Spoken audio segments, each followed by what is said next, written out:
Sejam muito bem-vindos, aqui é o Fala Coração, aqui você tem um espaço para falar sobre tudo aquilo que está dentro do seu coração. Meu nome é Thalita Rios. Olá, tudo bem? Eu me chamo Nicolas Santos e a palavra de hoje é: dar-lhes-ei um só coração e porei dentro deles um espírito novo. Tirarei da sua carne o coração de pedra e lhes darei um coração de carne. Esse versículo ele fala que a gente já nasce com o nosso coração De pedra. de pedra. Todos nós nascemos com pecado. Todos nós já nascemos com essa natureza de Adão, a natureza pecaminosa. E o que a gente pode fazer para transformar isso dentro da gente? Primeira situação é querer mudar. Nem todo mundo que quer ver a vida do outro mudada, mas ela não quer mudar. Então, primeira coisa, eu quero mudar. Quero mudança para mim. Eu quero transformação, eu quero fruto, eu quero transformação de dentro para fora. Porque tem muita gente aí que só veste uma roupa, fala que mudou e não mudou nada. Ela só está atrás de alguma coisa para poder ser aceita em algum lugar, mas ela não está sendo transformada. Então, os frutos, transformação, mudança de coração, começa de dentro para fora. Então, você entender que você tem que se transformar, você tem que ressignificar, mudar o que está aqui dentro, transformar os amores que está aqui dentro, para depois ele vir com o espírito e fazer novas coisas dentro de você. Então, o espírito ele é transformado conforme a gente vai transformando nosso coração. E aí é um ciclo assim, ó. Você vai transformando a sua mente e buscando Deus. E aí ele vai vindo com esse espírito e vai transformando o coração. É dessa forma. Muitas das vezes a gente busca o resultado diferente.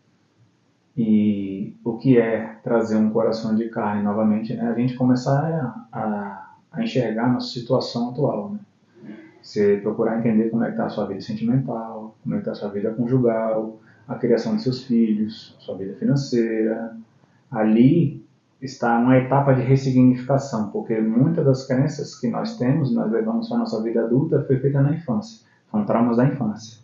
Então o coração de carne não vai vir enquanto a gente não entender e não enxergar a nossa infância, enxergar que nós erramos, enxergar que foi feito errado conosco, que nos foi feito muitos ferimentos na nossa alma, e isso criou essa casca no coração. Essa rigidez. O coração de pedra é um coração machucado, são pessoas que teve a sua alma machucada, então você cria essa redoma e se protege com medo de não ser ferido novamente. Isso é um coração de pedra, é um coração que se tornou uma rocha, impenetrável, não deixa ninguém mais te ferir. Você criou, você é como se fosse um cachorro que vive na rua maltratado, entendeu? O seu coração está totalmente indefeso.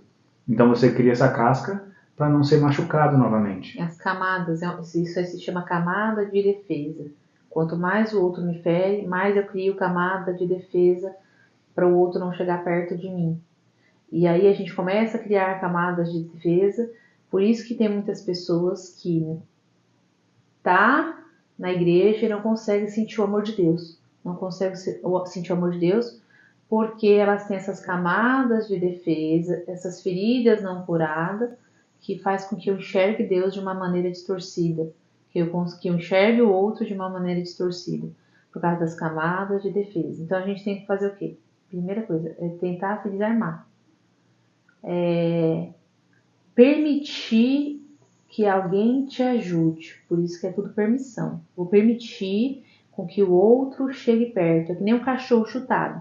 Quando você vai ajudar um cachorro, ele quer te morder, porque ele acha que você também vai machucá-lo. Então, primeira coisa, você tem que deixar chegar perto daquele cachorro e tentar curar as feridas dele. Mas até chegar, você tem que gerar confiança, conexão com o cachorro, para ele poder deixar chegar perto. Então é tudo um processo. Eu preciso deixar o outro chegar perto e eu preciso deixar o outro ter acesso às minhas emoções, eu ser um pouco vulnerável para ele poder ir se desmontando esse coração, essa situação toda, para mim poder ficar um pouco vulnerável. O problema é que quando a gente tem muito sistema de defesa, a gente vai criando sistemas para a gente poder não dar acesso ao outro E quando eu não dou acesso ao outro, eu não tenho cura. Então, isso daí é um sistema. É um sistema que você tem que desarmar. E esse sistema é só você mesmo para poder deixar o outro te ajudar. Tome cuidado com quem você vai se abrir, tá? Exato. Não é só porque a pessoa tem um casamento bonito que ela tem algo a agregar no seu casamento. Se você entendeu que o seu casamento tem algum problema, você tem que procurar um profissional da área. Não é só qualquer pessoa que pode se abrir. Toma cuidado com a intimidade com quem você vai falar. Dependendo do que você vai falar, você vai gerar um tipo de situação naquela outra pessoa, porque cada ação gera uma reação. Ela pode ser uma pessoa que vai te julgar e não vai te ajudar. O profissional ele foi feito para receber a informação, ele vai pegar aquela informação, vai refinar e vai tentar encontrar a raiz daquele mal. É isso que o profissional deveria fazer, né? Tem um profissional, tem uma pessoa sábia, que às vezes é um mentor que já venceu isso, que ele pode te aconselhar. Tem, enfim, você precisa entender, não se abrir com a pessoa errada para você não ir para o caminho errado. Agora, qual que é a outra decisão que a gente pode entender sobre essa questão? A gente está num casamento e esse espírito novo vai passar por várias situações. Eu vou explicar um pouquinho para vocês poderem entender o que é esse espírito novo. Tem memórias que eu ressignifiquei e eu busco Deus numa intensidade que Deus ele vai vir renovar o meu espírito e através dessa renovação ele vai mudar a minha energia. E quando eu estou passando por essa situação, meu marido ele já ressignificou outras coisas e vai ser derramado sobre ele um espírito e vai mudar a energia dele. E nessa situação aqui a gente vai se encaixando. Então às vezes você está casado com uma pessoa que aquela pessoa ela já foi 5 pessoas, 5, 6 pessoas, por exemplo. Eu sou uma pessoa hoje que quando encontrei com meu marido eu era outra pessoa e eu passei por uma transformação. Ele, mesma coisa. Então daqui 5 anos ele vai ser talvez uma outra pessoa e eu também vou ser uma outra pessoa. Porque a gente está sempre em renovação com Deus, sempre renovando o nosso espírito, sempre ajustando primeiro a gente com Deus, depois a gente se ajusta um para o outro. Transformando. Então assim, eu era outra pessoa. Por isso que Deus ele fala que a gente não deve olhar para trás, porque a gente vai sendo renovado. E a gente vai ser diferente daqui uns anos um para o outro. Então, você que está passando por alguma situação, você precisa entender que você não é mais o que você era, mas você pode se tornar melhor. E o que eu preciso fazer para se tornar melhor? Conforme eu ser melhor para Deus e ser melhor para o outro, é porque eu estou fazendo algo dentro de mim. Isso aí é fruto. E a gente tem que estar sempre buscando essa melhora e essa humanidade. A gente só vai criar essa humanidade quando a gente conhecer, passar tempo com Deus e ter um autoconhecimento sobre nós mesmos. Aí vai passando por essa purificação e essa transformação do espírito também. Uma ótima etapa é você se enxergar. É o autoconhecimento. Você enxergar que tem algo errado que está acontecendo. Você fala, eu queria um casamento melhor. Eu acredito que tudo que o tratamento que eu tenho com a minha esposa, com o seu marido, não deveria ser dessa forma. Está errado. Essa é uma etapa de você entender que realmente tem algo que você precisa curar. A etapa do autoconhecimento, da autoavaliação do cenário em que você está inserido, entendeu? Você precisa se enxergar na situação, enxergar o porquê que você está fazendo aquilo, ou porquê que você é dessa forma. Ali é uma etapa de perguntas que você, naquele momento, não vai ter a resposta, mas que você vai procurar querer saber a resposta. Então você vai procurar alguém que vai te ajudar. É necessário que você, sim, tenha conselheiro nessa terra, mas o principal conselheiro tem que ser Jesus. Quem tem que sentar na sua mesa de conselheiro, o principal é Jesus. Depois você tem que ter um conselheiro espiritual, você precisa ter um pastor, ou uma pessoa que é desenvolvida mais espiritualmente que você. Você precisa de um conselheiro profissional, uma pessoa na área que você quer desenvolver.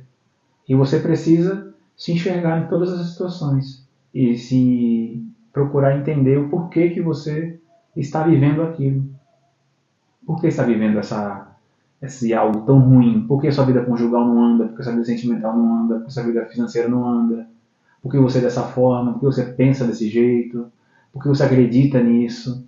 por que você faz isso, faz aquilo outro. Você tem que procurar entender essas perguntas e procurar a resposta com profissionais corretos para poder desenvolver. O seu espírito, ele vai entrar um espírito novo a partir do momento que você aceita quebrar a crença e Deus entra com a glória novamente. Então entra mais energia em você, você é um jarro de energia. O seu espírito era de uma forma. Daqui a um tempo ele tem que se desenvolver a ponto de ele ser aquilo que Deus te preparou para ser. Você não está preparado ainda, mas você precisa se permitir chegar naquilo que precisa ser. Exato. E você passar por essa transformação do vaso e o vaso ter essa resistência de receber essa carga, essa unção, essa glória, esse espírito novo, e estar sempre nessa renovação, a gente precisa primeiro tirar o orgulho. Principalmente pessoas religiosas, que sabe e acha que sabe tudo, não preciso ouvir mais ninguém, não preciso... eu já conheço o pastor aqui. Não, peraí. Dentro de cada um tem um tesouro escondido. Deus falou, isso é bíblico. O tesouro que está ali não é o tesouro que está aqui. Eu posso aprender com ele e ele pode aprender comigo. Senão Deus dava para todo mundo a mesma coisa. Não. O tesouro que vocês têm no coração não é o mesmo que está no meu. E a gente pode trocar figurinha. E entender outras coisas, crescer, eu crescer contigo, você crescer comigo. Agora, tem muita gente aí que só porque acha que sobe num púlpito ou porque está num lugar quer dizer que ele não pode me escutar. Não, a gente tem que ter um coração humilde para escutar. Porque talvez uma sabedoria que você tem, eu não tenho, e a sabedoria que eu tenho, você não tem. E assim a gente vai se aperfeiçoando, como Deus falou, que cada um ia se aperfeiçoando um no outro. E não confunda fazer o caminho com conhecer o caminho. Não misture isso. Só porque você tem uma posição de liderança, não quer dizer que você fez o caminho para conhecer a Deus. Às vezes a pessoa, tem gente fazendo o caminho para conhecê-lo e você informa de uma forma totalmente incorreta e acaba atrapalhando o que o outro está vivendo. Porque você não fez aquilo que deveria ser feito e você, com uma posição de liderança, está falando palavras vazias, palavras erradas. Está indicando o caminho errado. Ou está ali porque alguém te colocou. Porque na nossa geração aí tem muito pastor levantando pastor. Enfim. Eu vou te titular porque a igreja decidiu que você vai ser pastor. Será que você foi chamado por Deus para ser pastor? Ou foi os homens que te levantaram para você ser pastor e você está imitando aquilo que você viu a infância inteira na igreja? É uma situação. E aí você chega lá e está sendo cópia de alguém. Então a gente tem que viver aquilo que Jesus chama. Não que os homens chamam, mas sim o que Deus. Então quando a gente está no caminho, criar o próprio caminho é quando os homens fazem, você também está indo na onda. Agora, você seguir o caminho de Jesus e naquilo que ele te chamou, independente do que as pessoas acham, esse é o caminho correto. Então tome cuidado com isso, com o que você está escutando e o que você quer realmente fazer. Porque às vezes a gente quer seguir um caminho mais fácil. Ou é que nem relacionamento. Eu tô num relacionamento, tava num namoro, o moço terminou comigo, agora eu tô sozinha, e aí apareceu outro e vamos deixar a vida me levar, a vida leva eu. Mas não ora, não espera, não entende o que Deus quer pra você, não espera o tempo, vai lá, se relaciona com o primeiro, quebra a cara de novo. Aí coloca a culpa em Deus, depois, no final das contas. Sendo que você confiar em Deus quando nada está acontecendo, que é a chave. Deus, eu não sei. O que eu preciso mudar para alguém se relacionar comigo? Porque às vezes tem gente aí que fala, meu Deus, eu não encontro uma pessoa de jeito nenhum. Aí fica focado no lado de fora. Por que eu não encontro uma pessoa? Peraí, o que eu preciso mudar para me encontrar? Qual que é a crença que eu preciso ser transformada dentro de mim para me encontrar a pessoa correta para mim poder se relacionar? Será que quando o homem chega na minha vida eu não coloco o homem no pedestal? Por isso que ainda não encontrei ninguém ainda? Não aprendi a lição que eu deveria aprender? Então, tudo na vida a gente precisa entender o porquê que não está acontecendo. O que eu não quebrei ainda na minha mente que não está acontecendo que eu preciso ser transformado. O deixa a vida me levar é uma crença. Tá? Entenda isso. Deixa a vida me levar é uma crença. Significa que Deus não está não tá no rumo. Deus Você não não está tá no rumo. governo e eu também não estou governando junto com Jesus aqui, porque o governo aqui é eu e ele. Deixa a vida me levar. Quem não que é o tá correto. deixa a vida me levar? É outra pessoa que está governando aí, É então. a mesma pessoa que fala que o tempo cura. O tempo não cura nada, o tempo só piora. O A tempo só cura tem revela. que ser agora. A cura tem que ser agora. Você tem que pegar o que está te doendo e curar agora. Porque se você cortar a sua perna agora e começar a sangrar, você vai correndo para o ponto-socorro. Você não vai deixar lá sangrar até morrer. Você vai deixar sangrar até morrer. A ferida na sua alma é a mesma coisa. Você vai falar assim, não, minha ferida da minha alma era na minha infância, mas quando estiver com 60 tudo anos, bem. tá tudo tranquilo, minha vida tá boa. Vou só buscar Jesus. Tá tudo destruído. Vou só buscar Jesus. Tem medo, se sente incapaz, não sabe a sua identidade, sua sexualidade, quem é o Criador, se existe um, se não existe, como é que é a galáxia, se tem estrela, se tem sol, se não tem, não sabe de nada. Não aprendeu nada, não está vivendo nada. Não sabe quem é, não sabe o que nasceu para fazer, não sabe por onde tem que ir, não sabe qual é o seu talento. Quem é você? Já se perguntou, já chorou no espelho e falou, quem sou eu? O que eu sou? O que eu tenho que fazer? E esse quem sou eu é que nem eu estava falando, a gente vai passar por várias mudanças do eu. A gente vai, é como se a gente morresse várias vezes em vida. A gente passa por uma transformação, quebra algo dentro da gente, que daqui 3 meses, talvez a gente acredite de uma outra forma, e vem essa renovação, e vem se quebrar novamente, é como se fosse o quebrar e o reconstruir. E você está sempre evoluindo e transformando. Agora, as pessoas mais resistentes é as pessoas que não vivem a plenitude da vida por não entender sobre isso, essa renovação, essa entrega, esse transformar. Essa renúncia, né? Renúncia. Porque nós, desde criança, tentamos entender algumas coisas e a gente não consegue chegar lá, porque o que é o espírito novo, né? Nós já nascemos com o corpo, com a alma e com o espírito. Quando a gente é criança, a gente quer se parecer com alguém. A menina, ela quer se parecer com a mãe. Ela vai com a mãe até os 10, 11 anos, ela cria o senso crítico, o lobo frontal dela já começa a criar o senso crítico, ela começa a se perguntar se ela quer ser igual a mãe, ou se ela quer ser igual a amiguinha da escola, se ela quer ser igual a professora, se ela quer ser igual a amigo da internet. Aí ela começa a querer ficar mais perto do pai, porque ela entendeu que se parecer com a mãe faz com que ela fique perto do pai, que é a pessoa que ela se apaixonou, o primeiro homem, primeiro namorado da menina, inconscientemente é o pai. Então ela entende que ela tem que se parecer com a mãe. Vem a sociedade e a cultura, a música, os filmes, e te faz a quebra de crença, né? O que eu tenho que ser? Qual é o meu ponto ideal? O que eu tenho que ser para ser uma pessoa que meu pai se apaixona? Vou colocar um exemplo aqui para vocês que estão vendo aí a questão com a Virgínia e com o Zé Felipe, né? Ali teve uma mudança de energia. Veja bem, vou colocar para vocês. Os dois teve 3 filhos. Teve os filhos, ela já estava. Quando os dois se conheceu, ele era imaturo e ela também. Até o segundo filho, ela continuou imatura. Só que na terceira gestação, ela mesma fala: comecei a fazer terapia. Precisei fazer terapia. Quando a gente começa a mexer nas nossas emoções, a gente começa a mudar nossa energia dentro da gente. A gente busca Deus e muda a nossa mentalidade. Então, ela teve uma mudança de mentalidade e é aquilo que eu falei para vocês. Eu posso mudar para meu marido, daqui 5 anos eu não ser mais a mesma, ele também não. Só que a questão de mudança de energia é o seguinte: a gente vai permanecer junto? Você vai entender que o outro está em transformação ou vai ter uma queda? Porque essa é a questão.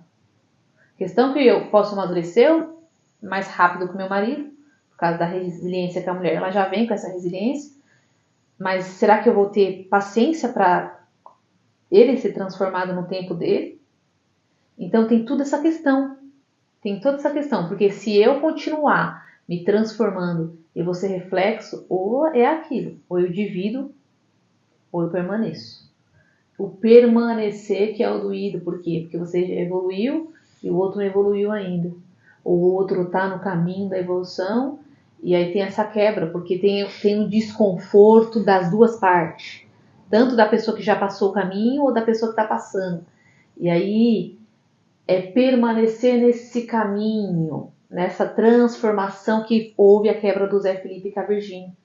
Porque ela começou a fazer terapia, primeiro que ele, provavelmente, que foi o que ela falou, teve a transformação, depois ele começou a fazer terapia, agora está tendo a transformação, só que é aquilo, a chave que vira para ele em 2 meses, talvez na mim vire uma semana, ou ao contrário. Então, essa é a questão. Será que as pessoas... O problema é também a profundidade em Deus. A gente tem a transformação, mas eu pegar e falar, agora terminou o casamento só porque ele não é mais compatível comigo, eu não sou mais compatível com ele. Mas espera aí, a transformação que está acontecendo nele, talvez não vai ser a mesma que vai acontecer no mesmo tempo. Talvez é aquilo que eu falei. E é nessa mudança de energia que o outro vai se transformando e eu também vou sendo transformada, que a gente tem que decidir ficar. Ou agrega ou divide. Permanecer. Entendeu? Então, assim, os dois têm que ter disposição para escutar e para poder entender. E é assim a maturidade. Agora, casal imaturo faz o que? Em 3 crianças se separa. Ah, eu mudei. Você ainda está em processo de mudança, vamos se separar. Aí é a hora de você se apegar em Deus. Aí é a hora de você colocar Deus como prioridade. Falar, Deus, eu não vou desmanchar essa família. Deus, eu não vou, porque eu creio que você pode transformar. Ou então eu vou buscar em Deus o que eu preciso fazer, se eu preciso ficar aqui ou se eu preciso sair. Não é simplesmente, ó, eu vou pegar e separo porque mudou algumas coisas em mim, você não é mais compatível, cada um pro seu lado. Não, peraí. Vamos buscar em Deus. Vamos buscar em Deus primeiramente se é para me sair. Porque talvez a transformação em mim, daqui uns 3, 6 meses, a transformação dele também. E aí? Aí eu vou embora, deixo pra outra pegar, fiquei no processo, deixo pra outra usufruir. Então a gente tem que pensar. A gente tem que pensar que na hora do processo ali dos dois, não ter essa quebra, tem que permanecer. É porque o seu valor de merecimento provavelmente vai mudar. Exato. Vai ter a quebra de crença, vai vir um espírito novo e vai ter a vontade de ter algo muito maior do que você já teve. Exato. Uma pessoa melhor. Eu estou me tornando uma pessoa melhor. E eu quero ter uma outra pessoa melhor do meu lado. Eu quero ter a pessoa do mesmo nível ou um nível maior. Um nível mais alto. Maior. Exato. Aí é a questão. Aí você se pergunta, será que o que eu tenho é o que eu quero? Ou será que é outro? Tenho certeza que eu sou maior que qualquer pessoa? Será que eu não preciso me diminuir para caber na vida da outra pessoa também? Ou tem que ser todo mundo? Ou eu busco em Deus para entender o que eu preciso ser transformado. Busco em Deus e busco com conhecimento. Entendeu? Agora, essa questão da mudança um do outro e o tempo que é complicado. Você tem que entender qual tempo você está, o porquê que você está vivendo isso. Mas o problema é o imediatista. Eu sei transformar, não é? A nossa limitação, né? Nós somos limitados. Somos muito limitados, né? A gente só enxerga a si mesmo. Só que você sendo um casal, você tem que enxergar por 2 ou com um conjunto. Principalmente se você tem filhos, né? Então você não olha só para si. Não tem como você olhar só para você. Tudo que acontece na sua vida reflete na vida dos outros. Então se for algo bom, vai ser bom para todos. Se for algo ruim, também vai ser ruim para todos. Vai desequilibrar. Então a união também ajuda a manter esse crescimento. Se você racha, fica difícil o crescimento, porque o 2 já é para ajudar a multiplicar cada vez mais. Se for algo bom ou for algo ruim. E tem que avaliar entre graça. Porque tem muitas mulheres que querem abandonar os lares quando tem essa transformação. A mulher amadurece, o homem demora um pouco mais, ou o homem é mais fácil de amadurecer e ver que não quer aquilo, aí ele começa a armar a situação para a mulher terminar com ele ou ele terminar com a mulher. Porque a cabeça dele virou ou ele quebrou alguma coisa que ele não quer mais aquilo ali. O merecimento dele aumentou. Não quero mais isso daqui. Mas aí ele tem que buscar em Deus. Da mesma coisa, a mulher. Então, buscar em Deus é a primeira coisa. Eu vou buscar uma resposta. Segundo, depois eu vou ver o que eu preciso melhorar para ser melhor para o outro. E assim vai. Agora, eu abandonar o lar, vai ter as consequências. vai ter as consequências, porque o mesmo esforço que você vai ter para conhecer uma outra pessoa, para poder aceitar outra pessoa, você vai fazer a mesma coisa pelo seu marido. Só que é só pessoas diferentes, mas vai ter esforço de qualquer forma, porque vai ter que encaixar. Você vai ter que se encaixar com uma outra pessoa. E aí o seu marido está tendo uma transformação, você vai ter que se encaixar novamente. Então as pessoas não querem passar por isso, as pessoas acham que é melhor trocar. Então, tá errado. Como troca de roupa. Achando que é só uma troca de roupa. Não, hoje eu tava de preto, amanhã eu vou estar de branco. E aí? O casamento é isso. É você saber que você está em evolução e o outro está em evolução. Mas mesmo assim, você decide permanecer. E você vai amadurecendo e o outro vai amadurecendo no outro tempo. E assim as coisas vão indo. É porque você tem que confiar no que Deus está fazendo, no mover de Deus, e não no que você pode fazer. Porque você só vai sempre acreditar que você não pode fazer nada. Ou que você pode fazer tudo. E na verdade você não pode fazer nada sem autorização. Você nunca vai poder fazer nada. O seu mover, o seu acreditar tem que estar que Deus vai poder modificar aquela pessoa. E a sua imaturidade, que, né, a gente está vendo aí nas redes sobre a Virgínia e o Zé Felipe, é a imaturidade de deixar os filhos vulneráveis. Eu não falo vulnerável no sentido emocional, porque parece que o Zé Felipe ele tá ali, eu tô falando espiritual. Quando há uma quebra de casamento, as crianças elas ficam vulneráveis. Elas sentem tudo que vocês estão sentindo, porque os dois estão tristes, os dois estão irritados. A energia que vocês estão sentindo, a criança sente tudo, eles são esponja. Eles absorvem o ambiente, eles absorvem a tristeza. E tudo isso está indo para aquelas crianças. Geralmente quando você se separa, você não fica perto. Você fica longe. A criança quer ver o pai, ou quer ver a mãe. Fala, eu quero ver o pai, eu quero ver o pai. Geralmente quando é muito, muito pequeno, né? Quero ver. E o pai tendo agenda de show, vai lá para Portugal, viaja para Itália, vem para Brasília, volta para não sei para onde. Aí não consegue ver o filho porque não mora na mesma casa, as crianças querem ver. A criança, às vezes, um amiguinho da escola fala, mais, o amiguinho da escola às vezes vê mais o pai do que a própria criança que não consegue ver o pai. O pai está longe, agora está separado. Sendo que quando você se separa, o momento é de aquietar. O momento de dificuldade não é um momento para você ficar correndo de um lado para o outro. O momento de dificuldade é um momento para você olhar para dentro. É um momento de você ficar quieto. É um momento de você deixar menos agenda possível. Sabe aquela coisa que eu só preciso fazer necessário? Se expor o mínimo possível e ter auto-reflexão. E olhar para você. No momento de dificuldade não é momento de você ficar tomando decisões, nem você ficar se envolvendo com pessoas. O momento de dificuldade é você aprender. Momento de dificuldade é momento de aprender. Não momento para ficar correndo um para um lado para o outro e a situação toda. Então, as pessoas precisam entender e ter maturidade no momento de dificuldade.